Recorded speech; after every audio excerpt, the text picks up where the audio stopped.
It feels kind of surreal because New York is so noisy.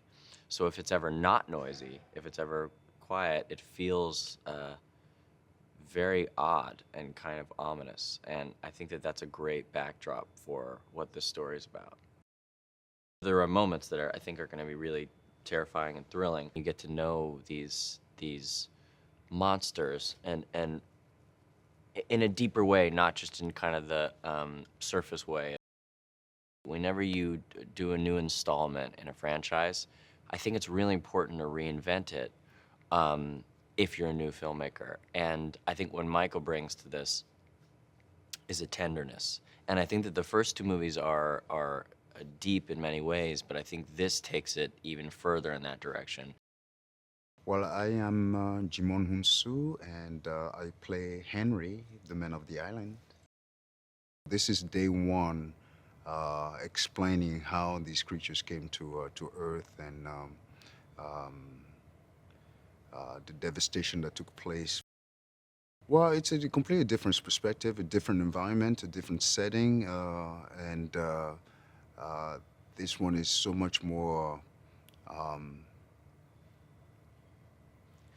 devastating to witness. Of course, we all know what New York is like on a daily basis, 24/7, and here to witness how a city so vibrant and so full of people gets shut down and gets completely overwhelmed by this type of creatures. Day one, I mean, we've never been faced with such a dramatic and you know horrifying moment in our on planet Earth. I mean, it would seem like the world is coming to an end. Well, the only thing that's really going through Henry's head is how do you cope with such moments, and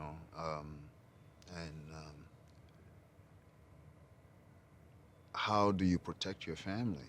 In the first one, we're still very much in the discovery moment, trying, realizing what's happening and having to cope with the present situation and how to navigate that. How do you navigate? Can you walk without making noise and still manage to survive? How can you one protect their family in that sort of in this moment in time? It's quite a challenge. I actually had the idea for day one when I was writing Quiet Place Part 2, because when I wrote the opening for the Abbott family going through the circumstances of the first alien invasion, I thought that would be an amazing story point to drop into the real world in New York City and see how the whole rest of the world was dealing with it. And certainly under probably more extreme circumstances, being arguably the loudest city in the world, and how people would respond to that in great numbers. I think New York is a place that, whether you've been there or not, it is something that is familiar to you. So it's really fun to, in a world like A Quiet Place, break down a place that you think you know and put it under extraordinary circumstances. And so for me, the idea of New York was always really, really enticing.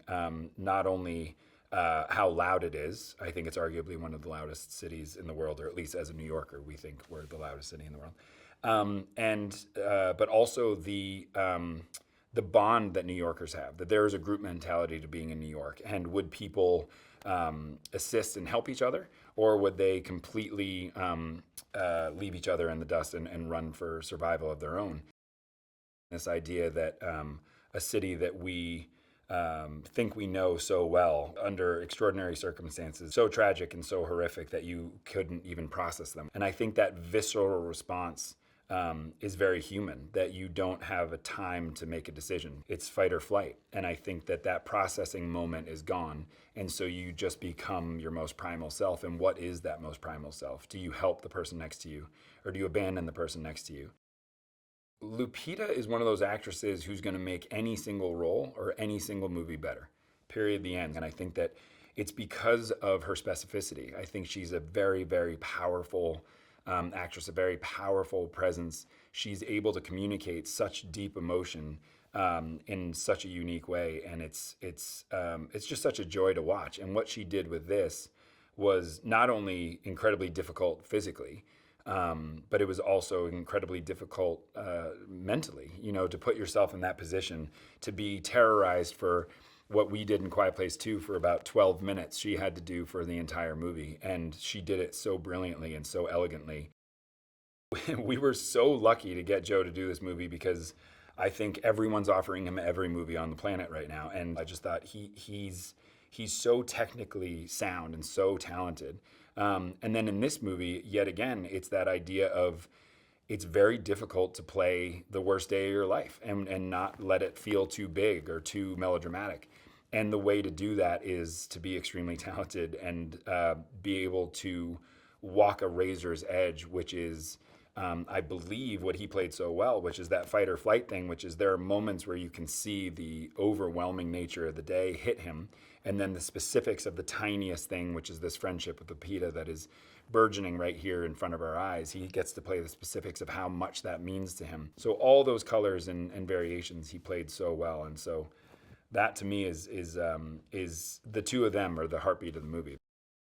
Djimon was actually the key that I knew would connect the two worlds.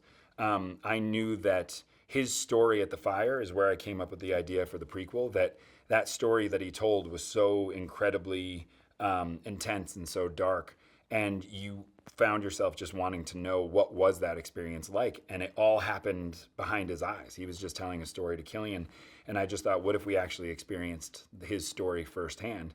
But you didn't know it was his story. You start going through it with the whole city, and then you will meet Djimon in day one, and that'll be the link to the two stories. I've been a fan of Alex's for a long time. He makes the movie so much better because he immediately grounds you in this human way, and you just believe immediately the circumstances of the day unraveling kind of happen through Ruben's eyes. I love Alex as an actor, and I just loved watching him in this. Feels wonderful to be a part of this franchise. I think it's a franchise that people have a lot of reverence for and a very loyal fan base, and the fact that I get to contribute to it in any way is beyond anything I could have imagined. In day one, we follow our lead character, Samira, played by Lupita Nyong'o, navigate a pretty risky day in New York as day one of the alien invasion approaches. She then meets Eric, a mysterious man in a tight spot in New York, played by myself, and we watch them become friends and negotiate this new, quiet apocalypse. What separates day one from the previous two installments is that it's set in an urban environment. The previous two were set in a more rural situation, and here we find two strangers collide in an urban environment which is very noisy, and they have to be extremely quiet. We have an excellent cast in this film. Lupita is our wonderful lead. She plays Samira brilliantly, and the prospect of working with her was something that I couldn't really believe or deny. Alex Wolff is in it. He'll be doing his thing in it, quietly. Djimon Hounsou brilliantly reprising his role. I think fans can be very excited to see a familiar franchise and a familiar world that they've grown to love in a very new setting with brand new characters, and it's even quieter than before. Could you believe it? In one of my first conversations with John Krasinski, he mentioned to me that one of his missions with this franchise was to expand the potential for what thriller can do and how it can lend itself to other textures and tones. And I think what is in line with the last two A Quiet Places that we saw is that this film is very character-driven. So, yes, there are creatures and yes, there are scares, but the investment is really in the characters. What is so brilliant about this concept of A Quiet Place is that an audience is really forced to survive their own thoughts as they're watching these movies because it's quiet, so you have a lot of time to hear yourself. And I think that's what makes them so intriguing and so popular. I think fans are going to be excited to meet a whole new host of characters in a world that they're familiar with. I think that they're going to be enthralled by the love letter that this film is to New York City, a city that means a lot to the people who live in it, but also, I think, to the world. New York has a personality unto itself. And I think it's a reference point that a lot of people understand. I am really excited to join the Quiet Place franchise and universe. I really enjoyed the first films. I thought they were innovative and fresh and exhilarating. And now we get to tell a whole new story with Day One. So in A Quiet Place Day One, we have gone back to the beginning of what happened before the aliens invaded the Earth. And we meet Samira, who is on a day trip to New York when they arrive. And she obviously has to adjust to this new world and figure out a way to survive. And on the way, she meets Eric, a perfect stranger, who she has to figure out how to survive with. I think the fans of this franchise will be most excited to see it on a new scale. We're no longer on a small remote farm in the middle of nowhere. We are in busy New York City, bustling. So you can imagine the scope and scale of what that means when this invasion happens. Day one of the invasion in New York City comes with chaos and pandemonium. Nobody knows the new rules of the world, and everybody has to learn them. And we take you on the journey of how that happens.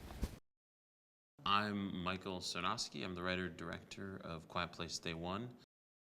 Initially with New York, I feel like we've seen a lot of kind of New York destruction, New York invasion movies, so I thought it would be fun to play in that sandbox. New York disaster films are like a genre in and of themselves, so it was fun to kind of find a little niche in that. And then naturally, New York is an extremely loud place, so we spend the first 25 minutes of the movie kind of in New York as it is, and it's loud and noisy and there's so much life, and then being able to switch over into the kind of quiet version, the introspective version, is going to be really fun because you will know what you have lost in that process. The main thing was just being very focused on her point of view, and so the scares came naturally through that. I tried hard not to force anything into that. It was just, okay, she's figuring out this world and she's exploring it, and as she figures it out, here are the things that would jump out at her and be upsetting or startling or terrorizing. That first Quiet Place movie was extremely memorable for everyone because it's easy to kind of say, oh, okay, monsters that don't make a sound, or that don't, you can't make a sound around, that's a cool idea, but it was watching how it was executed in a way where that was interwoven with the form of the film so much. I mean, the sound design in that and how that plays with the main characters, and it took sort of that concept and went beyond it and made it into such a quality thing. It kind of elevated it and made it very character driven, and I think honestly that was the main thing, was these are movies about characters. It's a movie about a family in the first and second one, and in this one I just wanted it to be very character focused, and everything was kind of lensed through that. In a lot of ways in the other movies, the real heart of it is making sure that the character stories are playing. So I kind of wanted to make sure I was honoring that. She brought so much emotion to the character scenes, like the scenes of the dialogue scenes and the scenes where she had to portray so many things that were going on, from terror to sadness, and but then also she was incredible at physical performance stuff too. I mean, doing stunt work under the cars and things like that. She can both play very subtle emotional stuff and then just go do a crazy action scene, which is impressive. I mean, I can't do any of those things. Joe, I mean, the big thing for him was he sent in an audition tape that had just all the kind of sensitivity and warmth and sadness, and he just had something about him that was both he's both kind of boyish yet also wise beyond his years, and that was really important for Eric. He's got a lot going on. He's kind of traumatized in his own way, but then he also has this kind of wisdom and deep kindness to him. And Joe just kind of has a lot of that very authentically. And he's just been incredible to work with. I mean, he's so young in his career, but he's so talented and so on point with everything he does. And, you know, he's just one of those actors that you can say, like, I just needed a little more of this. And he's like, yep, I know exactly what you mean. I got it. And then he's got it. Like, he's really wonderful to lean on. I mean, Alex Wolff, I loved working with him on my last movie, Pig. I knew I would love working with him on this. I did. He's incredibly committed. I mean, he will bleed for a role. He studied so much to become Ruben and was just so willing to go for it. Djimon was incredible to work with. He was another, I mean, he's just a classic actor in the sense of can bring it, like he knows how to turn it on, turn it off, make it happen. I don't know, he was a joy to work with. I was so lucky to get to work with him. He was wonderful. He can bring so much intensity, but then is still just like the warmest, sweetest person. I mean, he's incredible. He's an incredible talent. I think New York is a central character in this movie. I think everyone in the movie has their own specific relationship to the city. I think the movie plays off of the audience's relationship to the city.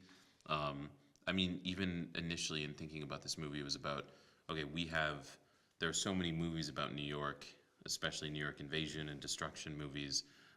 That's become kind of an iconic cultural thing. There is very much this sense of everyone has their own vision of what New York is.